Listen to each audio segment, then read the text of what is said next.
शूर्पणखा। रुक जाओ लक्ष्मण।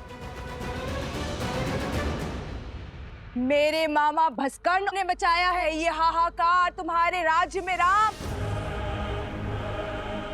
वो भास्कर्ण जो संपूर्ण राक्षस कुल का प्रतिशोध लेंगे, हमारे खोए हुए मान सम्मान को लौटाएंगे। है बल तो आओ और लड़ो उनसे, बचा लो अपनी इस अयोध्या को।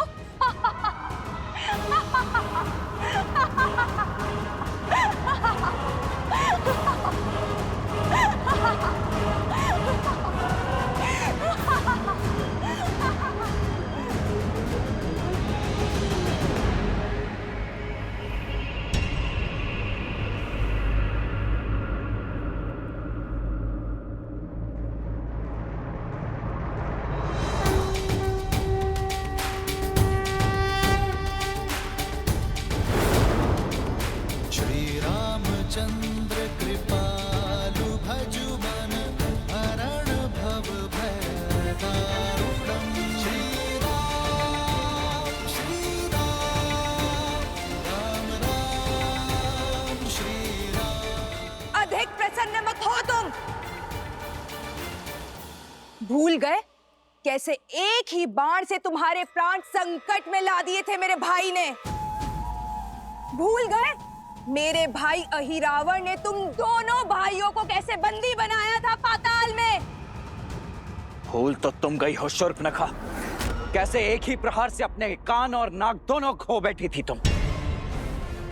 अभी स्मरण करता हूं। नहीं लक्ष्मण,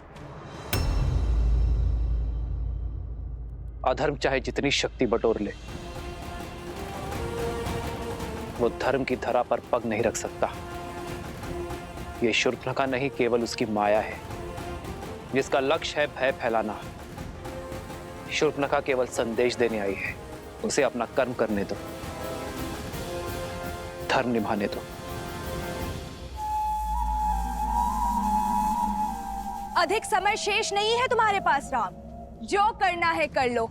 हर क्षण के साथ तुम्हारी इस प्रजा को हम राक्षस बना देंगे।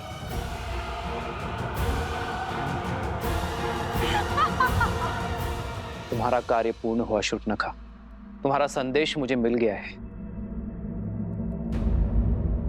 अब इस वृद्धा की देह को छोड़ दो। और हां, रामराज्य में ना भय की छाया होगी और ना ही अवगुणों की माया।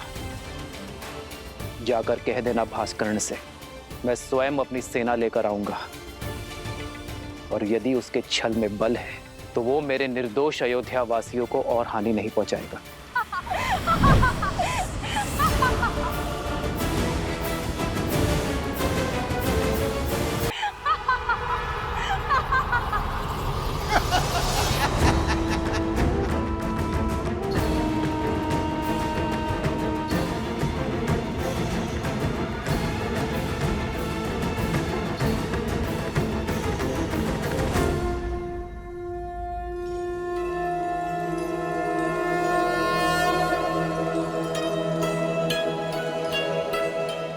माता, आपने स्मरण किया? सब ठीक तो है ना माता? क्या किसी ने आपको सताने का दुस्साहस तो नहीं किया?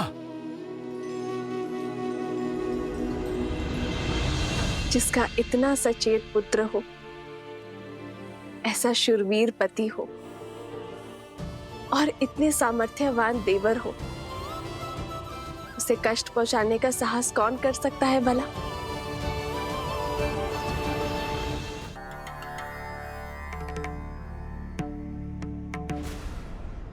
सहस्त्रमुख,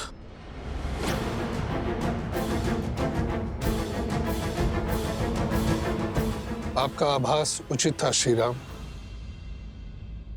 भास्कर्ण वो आसुरी शक्ति नहीं है जिसकी चिंता हमें घेरे हुई थी। आपकी चिंता का विषय सहस्त्रमुख रावण था। हाँ ऋषिवर, समझ रहा हूं कि उसकी काली छाया प्रवेश कर चुकी है। ये वो असुरी शक्ति है जो बाहर से नहीं भीतर से प्रहार करती है। लोकपाद और असंतोष उसके अस्त्र हैं। हमें अयोध्या को सहस्त्रमुख रावण के इन अस्त्रों से बचाने की आवश्यकता है।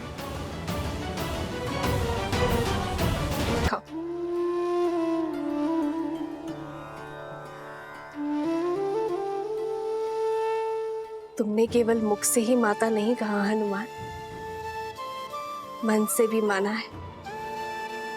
इसलिए आज ये माता अपने पुत्र को उनका प्रिय भोजन खिलाना चाहती है। ओह, तो हमारी माता वचन अनुसार महाभोज का प्रबंध कर रही हैं। अद्भुत। मैं अभी जाकर वानर सेना को बताता हूँ। वो सब भी आपके हाथों से भोजन खाने के लिए आतुर है माता। अभी जाता हूँ। हनुमान, मेरे प्रश्न का उत्तर तो देते जाओ। कौन सा प्रश्न माते? यही कि तुम्हारे और तुम्हारी वानर सेना के लिए ऐसा क्या भोजन बनाऊं जिससे तुम्हारा पेट भी भर जाए और मन भी। माता, ये तो बहुत कठिन प्रश्न है। वो क्या है ना, वानरों को भोजन तो बहुत प्रिय होता है, और यदि आपके इन हाथों से मिले वो तो अमृत है। अद्भुत। माता, मैं एक काम करता हूँ। मैं अभी अपनी वानर सेना से पूछ कर आता हूँ। वो क्या है ना, इसका उत्तर तो मेरे पास भी नहीं है। जो दायक फल चारे,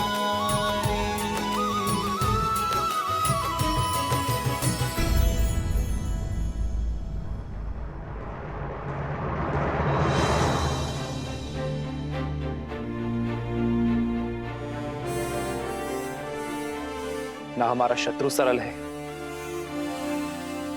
और ना ही उससे यह युद्ध सरल होगा। इस युद्ध को जीतने के लिए बल से अधिक बुद्धि का प्रयोग करना होगा। शत्रु की शक्ति का भान हमें लेना होगा। किंतु महाराज, हम शस्त्र से लड़ सकते हैं, माया से नहीं। मुझे आज्ञा दीजिए भैया। वन में आने को मायावियों को धराशायी करने का अनुभव है मुझे। इन्हें भी परास्त करने का कोई ना कोई मार्ग अवश्य ढूंढ ही लूंगा मैं। लक्ष्मण, वन में आए संकट और प्रजा में छाए आतंक में अंतर होता है। सर्वप्रथम हमें इस बात का ध्यान रखना होगा कि हमारी प्रजा आतंकित ना हो।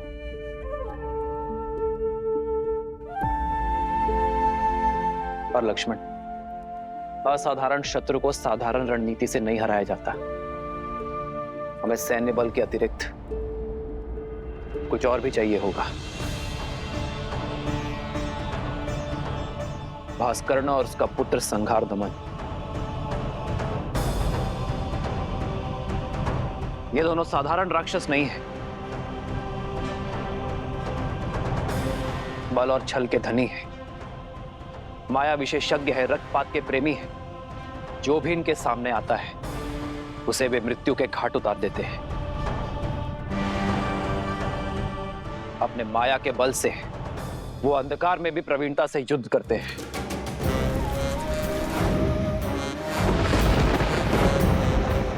ब्रह्मदेव के वरदान अनुसार भास्करण को न धरती पर मारा जा सकता है, न जल में और न ही आकाश में।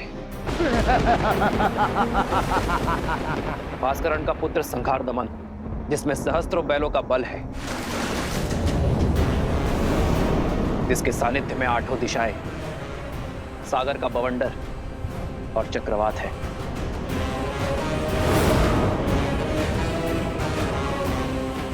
केवल यही नहीं राम, साथ ही वो उभयचर भी है, जो जितनी सरलता से थल पर रह सकता है उतनी ही सहजता से जल में भी जी सकता है। ब्रह्मदेव के वरदान के अनुसार उसकी मृत्यु जल के भीतर ही हो सकती है, वो भी तब जब उसकी श्वास नली काट दी जाए।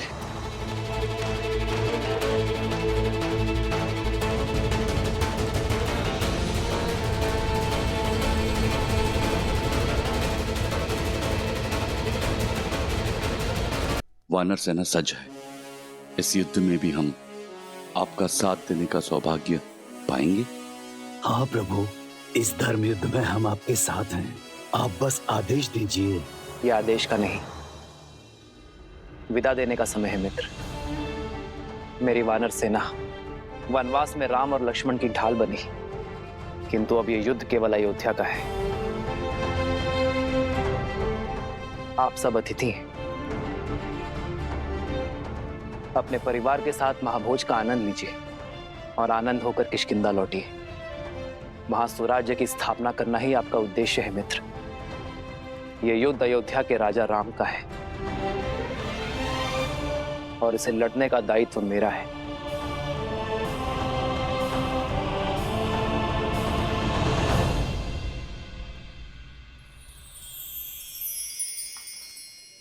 ये क्या है हनुमान?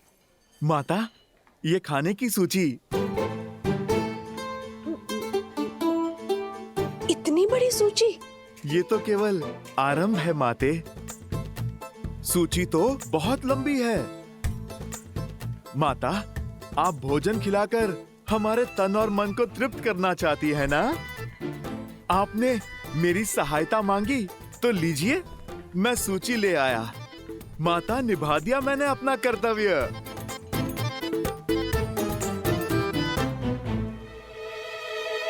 अब तो आप प्रसन्न है ना? हाँ, प्रसन्न हूँ। उर्मिला, चलो शीघ्र अतिशीघ्र भोजन बनाना आरंभ करते हैं।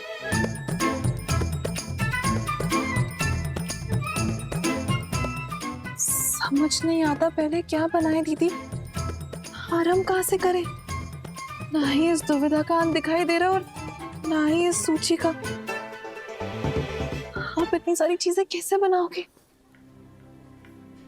वचन से बंधी हूं ना, पीछे नहीं हटूंगी। चलो।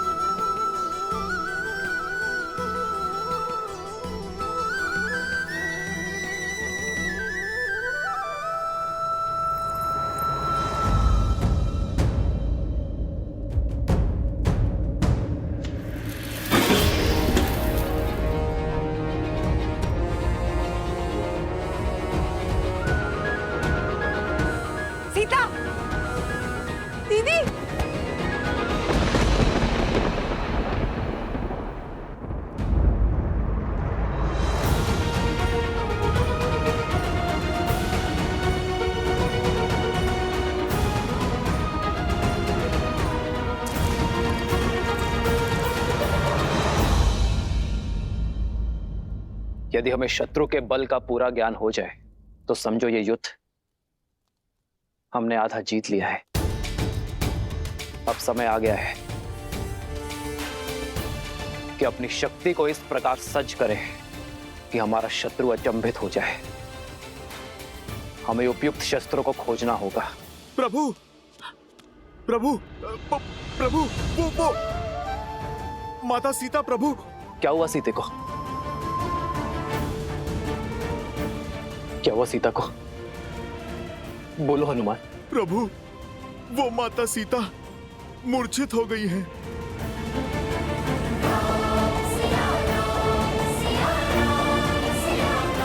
सीते,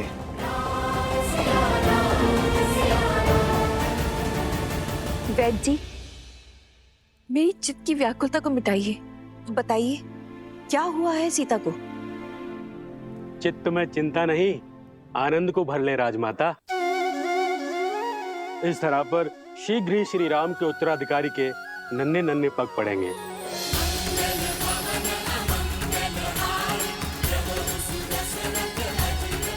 महारानी सीता रघुकुल का वंशज लाने वाली हैं।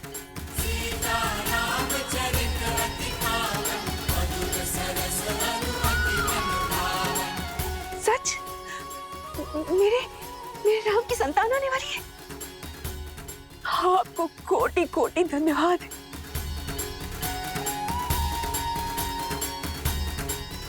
जाओ, राज आंगन का कोना कोना सजा दूंगी। मेरे राम का उत्तराधिकारी आने वाला।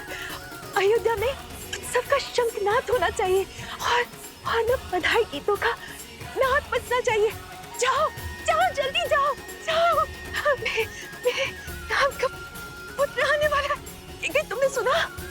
हमारे राम की संतान आने वाली है।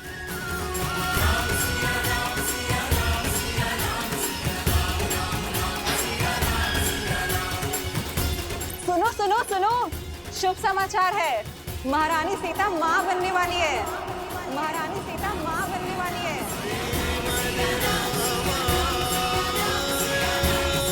सीते,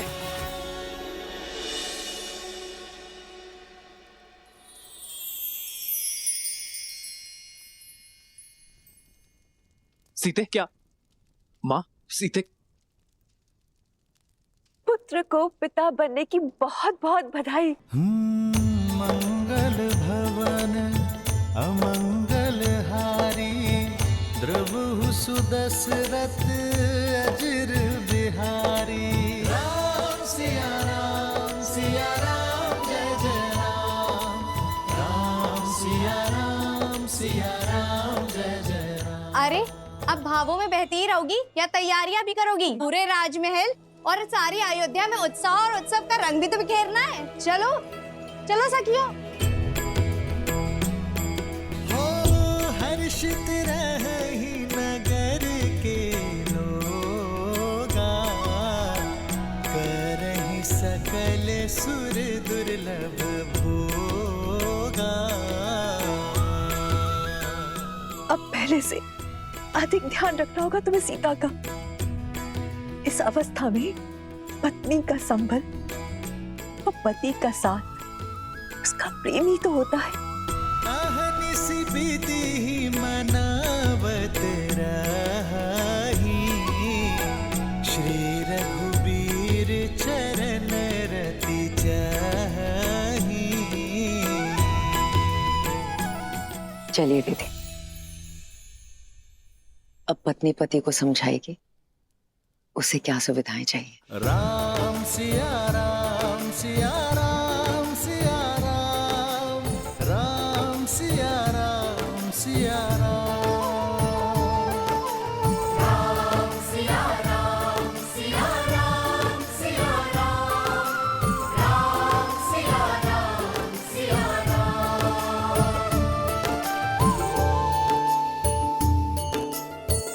जन्म जन्म का है ये संगम, राम रतन सीता वैभव धन। सच मांडवी, हम चाचा बनने वाले हैं। भरत भैया, हम चाचा बनने वाले हैं। हाँ लक्ष्मण, अब आएगा आनंद। अब अपने भतीजे के साथ मैं संसार भ्रमण पर निकलूंगा। नहीं नहीं नहीं, वो तुम्हारे साथ रहेगा ना तो विवाद करना सीख जाएगा। मेरा भतीजा तो अपने भरत चाचा का मित्र होगा। भरत भैया, बधाई हो। बधाई हो लक्ष्मण, बधाई हो। आज महाराज दशरथ होते तो राम की संतान का समाचार पाकर फूले नहीं समाते।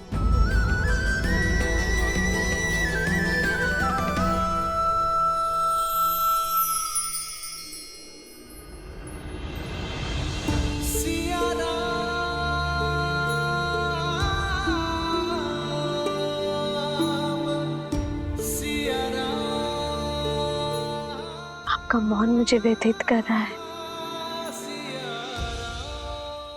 क्या आप प्रसन्न नहीं है? प्रसन्नता तो इतनी है कि मेरे शरीर के कण कण में भर गई है सीते। शब्दों को बाहर निकलने का स्थान ही नहीं बचा। पिताश्री की प्रसन्नता का आज आभास हुआ मुझे। अपनी संतान के प्रति उनके प्रेम का भान हुआ। जब पिता बनने का आभास होना इतना मधुर है तो पिता बन जाना कितना सुंदर होगा।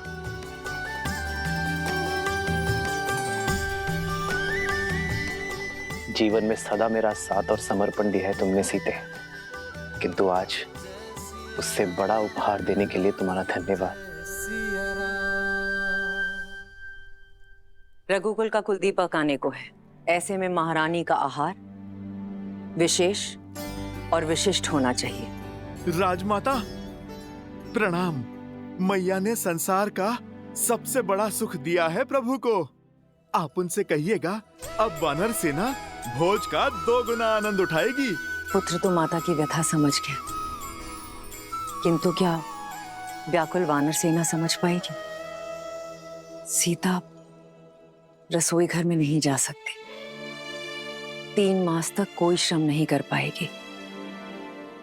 होने वाली संतान के लिए माता का विश्राम करना अति आवश्यक है। भोजन अब वो पुण्यवासन संस्कार के पश्चात ही बना पाएगी। माता ये तो शुभ है, कुमार और प्रभु श्री राम का भोज एक साथ हो जाएगा। और आप वानर सेना की चिंता ना कीजिए। हम वानर तन से चाहे कितने भी कठोर हों, मन से उतने ही भोले और कोमल हैं माता। उन्हें तो मैं व्यंजन की और भी लंबी सूची बनाने में उलझा दूंगा माता। माता प्रभु श्री राम के पुत्र के लिए उनके भक्तों को ये प्रतीक्षा भी स्वीकार है।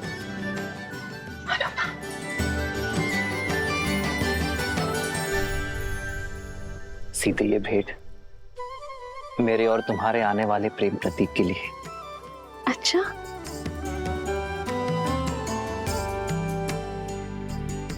संसार में आने से पहले ही इसने आपका प्रेम भी बांट लिया। हाँ मैंने तो बांटा है, पर कदाचित तुम मां बनने के पश्चात मेरे साथ अन्याय ना कर बैठना। संतान को लेकर स्त्रियां कई बार अपने पति के साथ अन्याय कर बैठती। वो तो है। आइए देखते हैं कि आप इसके लिए क्या लाए हैं।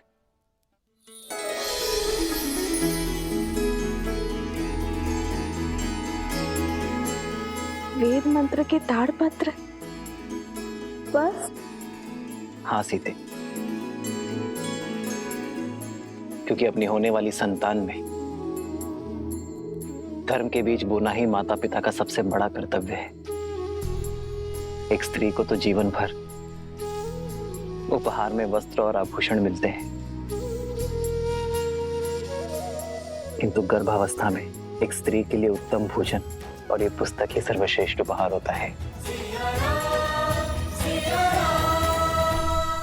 इस सितंबर सोनी सब नए मोड़ और नई कहानियों के साथ ला रहा है ज्यादा वाला फैमिली टाइम।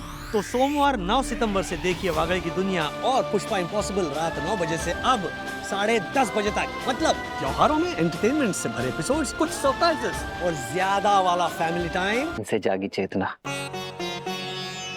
केवल गर्भवती को ही नहीं, उसके गर्भ को भी धर्म के साथ जोड़ती है। आज जो संस्कार हम अपनी होने वाली संतान में डालेंगे, वही संस्कार इस समाज और इस संसार को उज्जवल बनाएंगे सीते। हमारी ये नई यात्रा आज आरंभ हो चुकी है। ये मंत्र और हमारी शिक्षा हमारी होने वाली संतान को उच्च आचरण देंगे। जो धर्म नारी को सर्वोपरि मानता है, उनका सम्मान करना सिखाएंगे। नारी माता, बहन, गृहिणी का सम्मान करना अति आवश्यक है सीते। उन पर अन्याय और अत्याचार करना महापाप है। इस विचार का प्रचार और प्रभाव केवल हमारी होने वाली संतान पर ही नहीं, संपूर्ण समाज पर होना चाहिए सीते। आज तक मुझे मिली हर भेंट से अधिक अनमोल आपका दिया ये उपहार है आर्य। इसे पाना मेरा सौभाग्य है और मैं वचन देती हूँ आप हमारी संतान सदा धर्म और न्याय का संस्कार पाएगी, नारी का सम्मान करेंगे और उसका प्रचार और प्रभाव समाज पर डालेगी। राम सिया राम जय जय राम, राम सिया राम जय जय राम।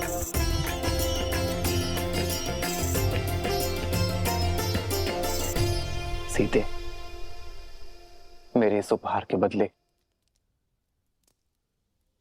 क्या तुम मुझे एक उपहार दोगी? कल जो प्रश्न तुम मुझसे पूछना चाहती थी, क्या उसका उत्तर सुन पाओगी? समय का खेल तो देखो सीते, जब माता ने हर क्षण मुझे तुम्हारे साथ रहने का आदेश दिया है, तभी मुझे तुम्हें छोड़कर जाना होगा। आप कहाँ जा रहे हैं आर्य? एक राजा का कर्तव्य निभाने, अपने राज्य के लिए युद्ध लड़ने।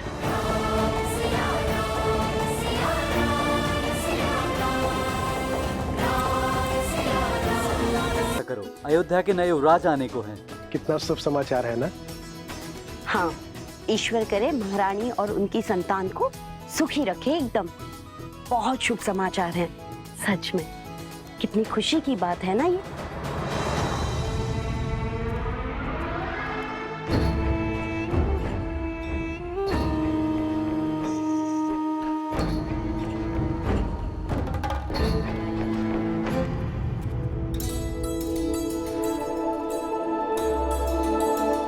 लीजिए भैया, आप भी लड्डू खाइए।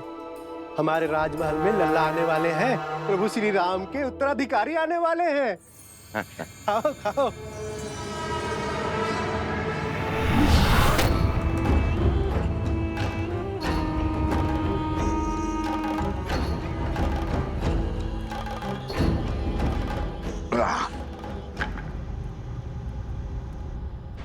भैया, क्या ये सत्य है? श्री राम की संतान होने वाली है? हाँ हाँ, सुना नहीं? सारे अयोध्या में लड्डू बट रहे हैं। चलो अच्छा है। जो 14 वर्ष में नहीं हुआ, वो अब हमारे कानों को सुनने को मिल रहा है। क्या क्या कहना चाहते हो? क्षमा करना भैया, वो क्या है ना कि 14 वर्ष से कोई शुभ समाचार मिला नहीं, और अचानक से वनवास से लौटते ही ये संतान की खबर। लड्डू खाओ, लड्डू खाओ।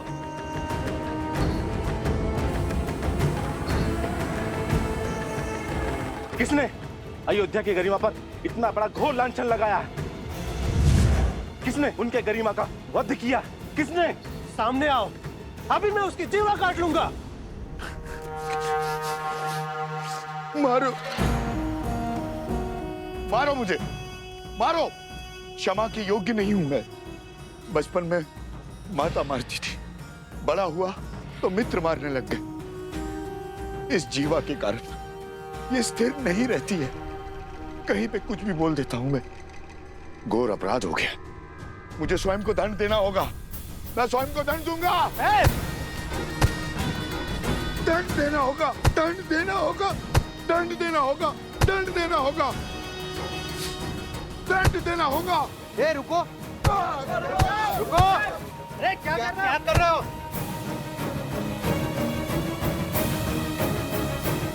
श्री राम और अयोध्या से प्रेम ही इतना है, सुख के समय पे भी तर्क खोजने लग गया, जो बात मेरे दिल को कचोटती है। क्या वो आप सबको व्याकुल नहीं करती? हमने श्री राम की तरह वनवास के दुख नहीं भोगे। हमने तो महारानी सीता की तरह 6 महीने उस दुष्ट रावण की लंका में रहने का दंश नहीं भोगा। सोचिए, विचार कीजिए, क्या क्या हुआ होगा उस 6 मास में।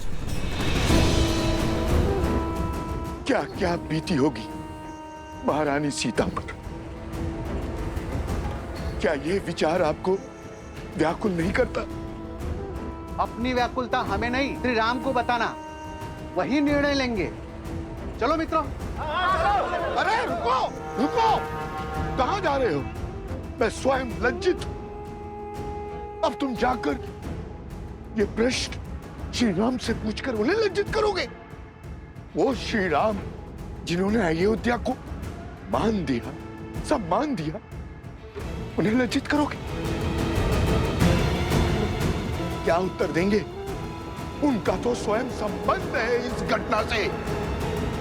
देवी सीता के लिए रावण का वध किया है श्री राम ने।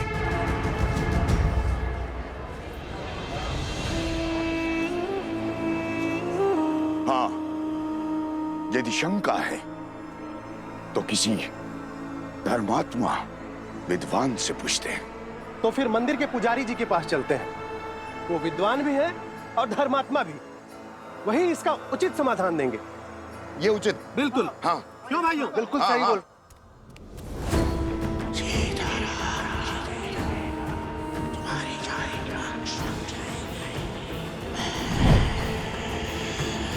वास का वास्तविक अर्थ है अपने नगर से, अपने घर से, अपने सुखों से, गृहस्थ कर्म से पूर्ण संन्यास, यानी ब्रह्मचर्य।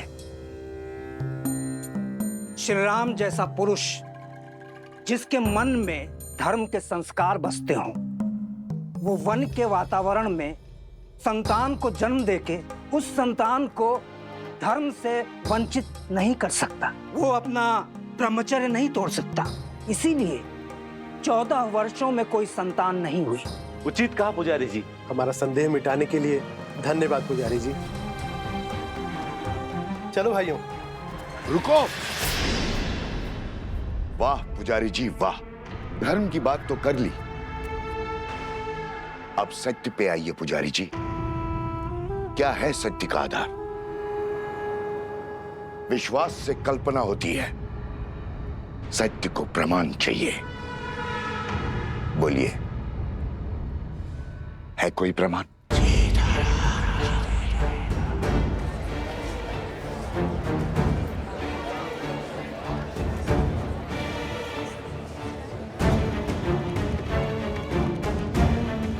क्या हुआ पुजारी जी?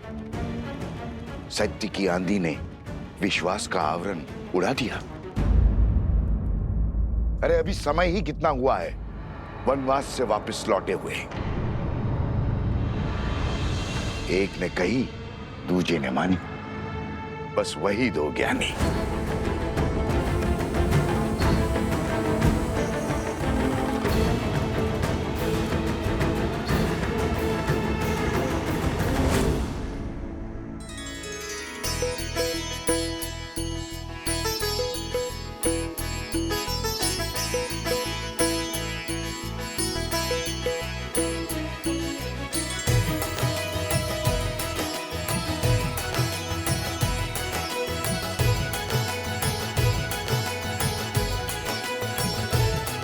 हनुमान,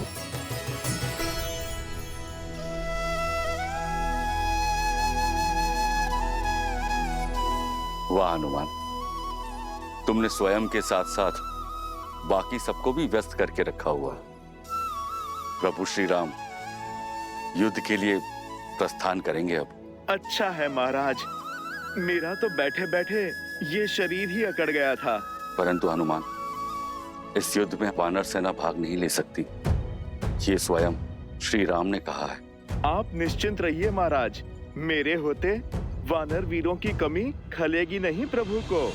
हनुमान, तुम समझ नहीं रहे हो। महाराज, मैं तो सब समझ रहा हूँ। बंधन में तो वानर सेना है, प्रभु राम का ये सेवक हनुमान नहीं।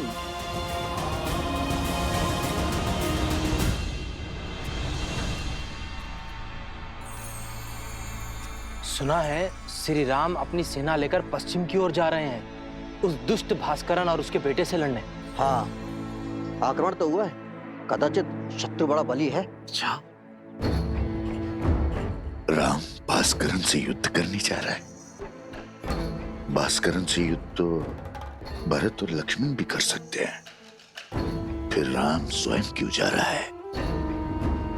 वो भी ऐसे समय में जब सीता गर्भवती है।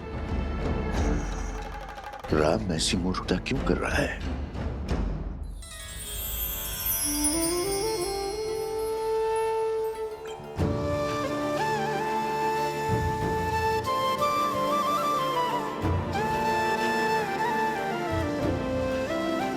बैठो सीता। देखो, हमने अपने हाथों से तुम्हारे लिए भोजन बनाया है, खाओ। इतना सब कहाँ?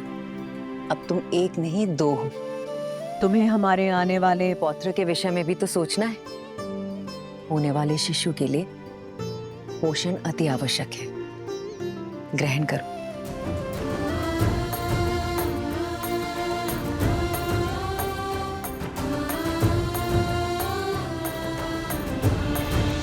अभी मुझे तुम्हें छोड़कर जाना होगा। रावण के मामा भास्करण ने अयोध्या पर आक्रमण कर दिया है। अपनी प्रजा की रक्षा के लिए मुझे अस्त्र उठाना होगा।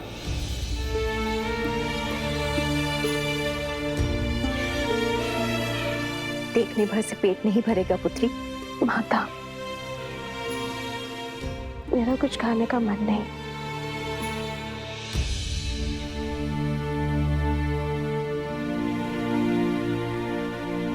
होता है, गर्भावस्था में ऐसा होता है। कभी मन करता है कि खूब सारा भोजन खा लो, और कभी व्यंजन देखते ही मन विरक्त हो उठता है। किंतु पुत्री, भोजन तो खाना ही पड़ेगा। गर्भावस्था में माता को अधिक ऊर्जा की आवश्यकता होती है। खा ले पुत्री। जितना मन भाए उतना खाओ। ये लो।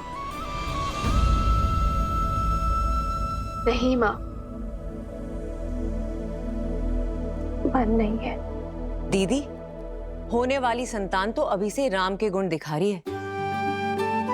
स्मरण है आपको, जब राम छोटा था तो कितनी हट किया करता था। ये भोजन खाना है, वो व्यंजन नहीं करना। रात्रि में उठ उठकर मुझसे व्यंजन बनवाया करता था, और मैं रात्रि में उठ उठकर उसके लिए राजभोग बनाया करती थी। स्मरण है दीदी? हाँ, याद है।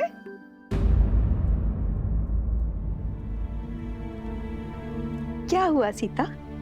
मुस्कान होठों पर आई पर गालों तक नहीं पहुंची।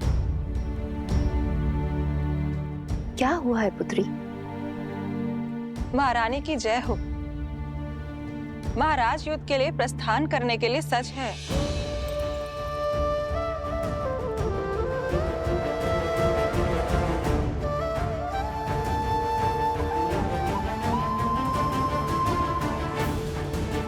मैं समझी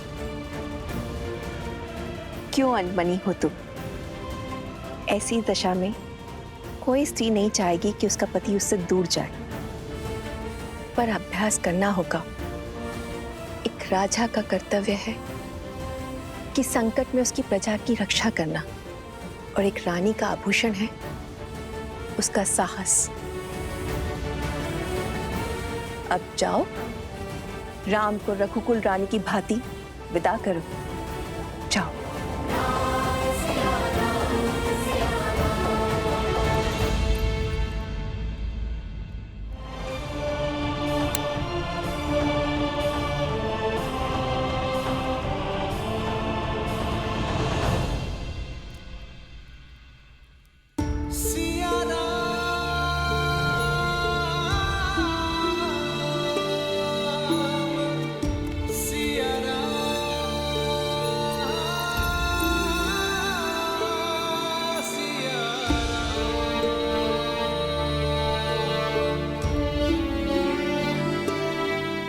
कल जिस विश्वास से मेरे विजय की घोषणा की थी,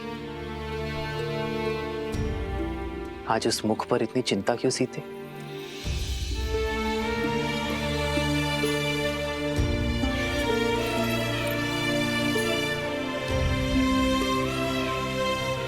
चौदह वर्षों तक आपका साहस, शौर्य और क्षमता देखने के बाद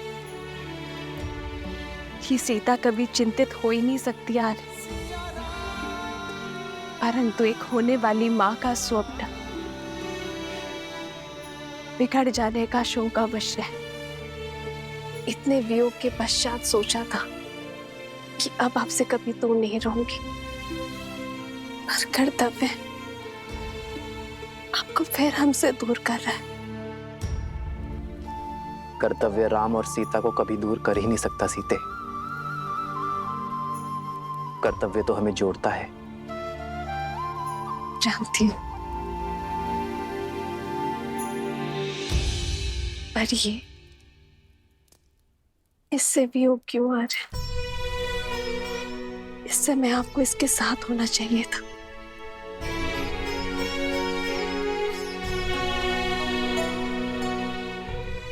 सत्य कहते हैं सब। माता बड़ी स्वार्थी होती है। युद्ध पर मैं जा रहा हूं